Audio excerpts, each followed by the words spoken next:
enfants de Dieu, où que vous soyez, je vous exhorte à faire attention, s'il vous plaît. Veillons sur nos âmes, comme nous a demandé notre Père qui est aux cieux. Restons proches de Jésus par la prière, par le jeûne, par la méditation de la parole, par l'obéissance aux lois. Attention aux faux Christ, enfants de Dieu. Ces faux Christ qui nous éloignent de la parole de Dieu. Posons-nous les bonnes questions.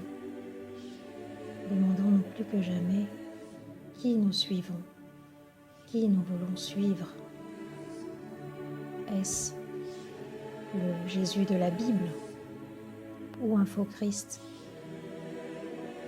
Est-ce le Christ de la Bible ou celui fait, dessiné, préparé par des traditions d'hommes? Voulons-nous suivre le vrai Jésus ou voulons-nous suivre un Jésus qui est fait à notre image? Je pense par exemple à ce Jésus blond aux longs cheveux, les yeux bleus, qui ne peut pas correspondre à un Jésus né à Jérusalem. Posons-nous les bonnes questions. Qui adorons-nous? Est-ce bien le bon? Il nous a prévenus qu'il y aurait des faux Christ et des faux prophètes. Attention. Je voudrais rappeler 2 versets. Le premier, Matthieu 5, verset 17. Christ nous disait: « Ne croyez pas que je sois venu pour abolir la loi ou les prophètes. Je suis venu non pour abolir, mais pour accomplir. » Le deuxième verset est celui de l'Exode 20, verset 4. « Tu ne te feras point d'image taillée, ni de représentation quelconque des choses qui sont en haut dans les cieux, qui sont en bas sur la terre, et qui sont dans les eaux plus bas que terre. Tu ne te prosterneras point devant elles, et tu ne les serviras point, car moi, l'Éternel ton Dieu, je suis un Dieu jaloux, qui punit l'iniquité des pères sur les enfants jusqu'à la 3e génération de ceux qui me haïssent, et qui fait miséricorde jusqu'en 1000 générations à ceux qui m'aiment et qui gardent mes commandements. » À ceux qui sont tentés de dire que Exode 24 fait partie de l'Ancienne Alliance, je vous rappelle qu'en Matthieu 5, verset 17, Jésus nous dit « Ne croyez pas que je sois venu pour abolir la loi ou les prophètes. Je suis venu non pour abolir, mais pour accomplir. » Attention. Frères et sœurs, l'ennemi est actif. Il est rusé, futé, malin, cynique. Il cherche à nous perdre par tous les moyens. Il rôde. Il cherche qui il va dévorer. Quelle âme va chuter? Quelle âme va s'éloigner du Christ, le vrai, celui de la Bible? Quelle âme va s'éloigner de lui? Quelle âme va être dévorée? Frères et sœurs, attention, ouvrez vos Bibles. Sachez qui est Jésus, le vrai, le Fils de Dieu, venu dans la chair pour nous sauver. Cherchez-le pendant qu'il se trouve encore. Par tous les moyens, usant de tous les arguments, et pour beaucoup de la manipulation, l'ennemi nous pousse à désobéir à notre Père qui est dans les cieux. Cela pour nous éloigner de lui, comme il a fait au départ avec Adam et Ève. Frères et sœurs en Christ, vous êtes seuls responsables de vos âmes. Vous savez lire. Ouvrez vos Bibles, s'il vous plaît. Entre parenthèses, je vous demande de faire attention aux Bibles numériques, à ces exemplaires qui sortent ces dernières années. Attention. Ouvrez vos Bibles et vérifiez tout ce qu'on vous dit. Ne suivez pas aveuglément une institution ou une autre. Vous avez la parole à disposition. Cherchez et vous trouverez. Alors, je sais que je vais en heurter certains ici, mais je n'ai pas le choix. Je me suis fait avoir moi aussi, jusqu'à ce que l'Esprit Saint me ramène à la parole de Dieu, vivante à travers les âges.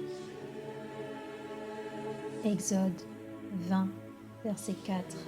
Tu ne te feras aucune image taillée, aucune représentation des choses qui sont en haut dans les cieux, qui sont en bas sur la terre et qui sont dans les eaux plus bas que terre. Aucune. C'est clair.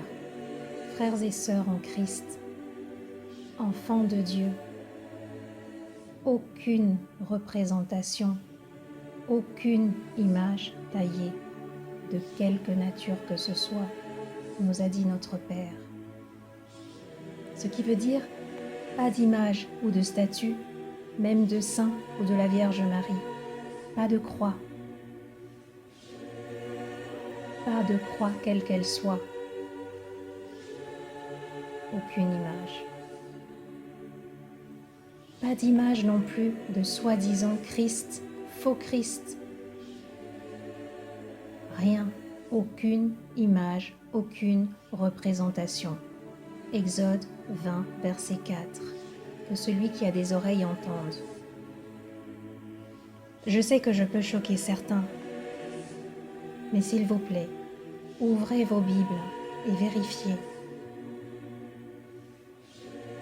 Nos habitudes ou nos traditions d'hommes ne doivent pas compter.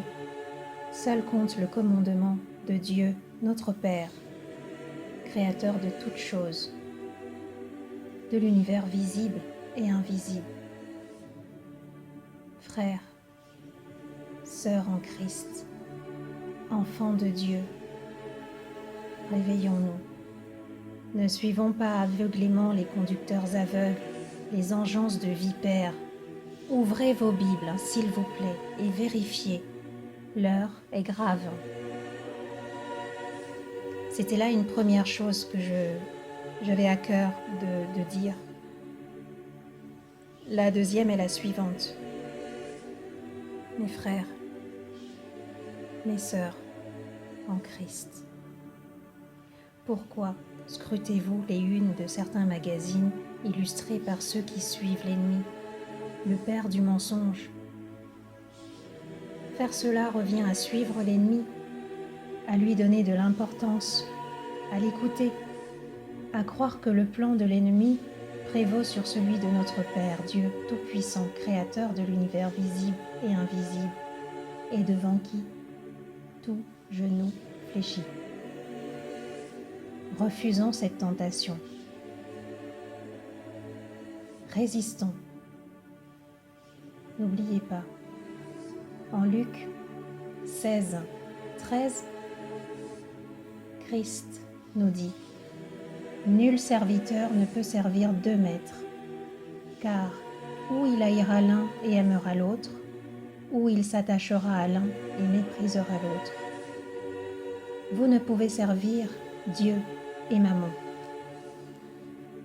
Frères, sœurs, enfants de Dieu, fils d'Abraham, fille d'Abraham, le choix, c'est ici et maintenant. Ça a commencé. Cessez s'il vous plaît avec ces unes et autres pages de garde de ces magazines du père du mensonge. Ouvrez les yeux. Regardez les fruits. Les fruits. Et vous saurez d'où vient l'idée que vous avez en tête, devant les yeux. Arrêtez, s'il vous plaît. de lire ou de scruter les magazines qui appartiennent à l'ennemi.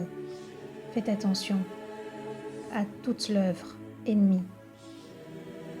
Vous vous perdrez en chemin. Vos âmes se perdront en chemin. Tout ce que nous avons à savoir, nous, enfants de Dieu, nous a été révélé par Dieu, notre Père, via la Bible. Appliquons-nous à rechercher les choses d'en haut. Scrutons, par exemple, Matthieu 24, le livre de Daniel, Ézéchiel, Jérémie, l'Apocalypse de Saint Jean, livre des révélations, et toute la parole de Dieu qui est la lampe allumée qui balise notre chemin. Édifions-nous les uns les autres à travers la parole de notre Père. À ceux d'entre vous à qui il a été donné de scruter les Écritures et de comprendre ce qu'elles disent, votre tâche est de scruter la parole du Père pour édifier vos frères et sœurs. Ne laissez pas l'ennemi vous perdre avec ses cartes et autres images en jaune,